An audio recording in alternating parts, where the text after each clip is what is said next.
Ongos fulu markoro kausanga karung kuko kasi pa kupu leo se mea mua whapea.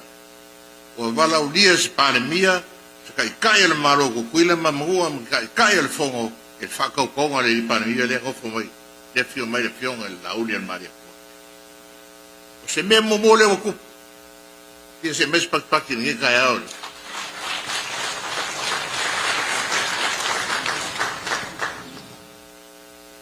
Se memo mo foi le o kupu a fio mai le ama malo le maro sa mo.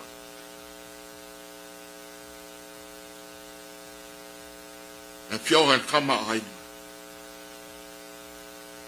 Man ma sio.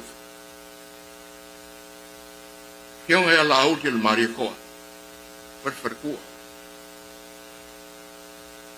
Fio e fon kalai. E fa ka o lo waso ku ila mo.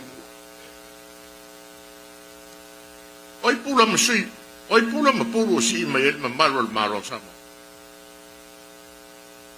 Oi kwa olo, pat fon kalai je kulo. O fa ele le ai le ma malo le maro sama. La nga fa ka o ko kala le maro.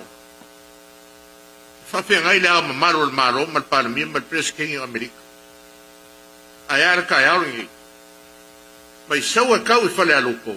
Se o mongia upo ka ko le ai. O le kupe o le oloa sa ar palangi. A o le oloa sa moa o nga ainga ma le whawhialo aloa. Le ua whakingo re kai auriki. Whawhikaila ua fionga le au mamalo le malo ma le masio. Whawhikaila oli le mari koa ma le masio. Whawhitua. Whawhikaila le fonga whikalai.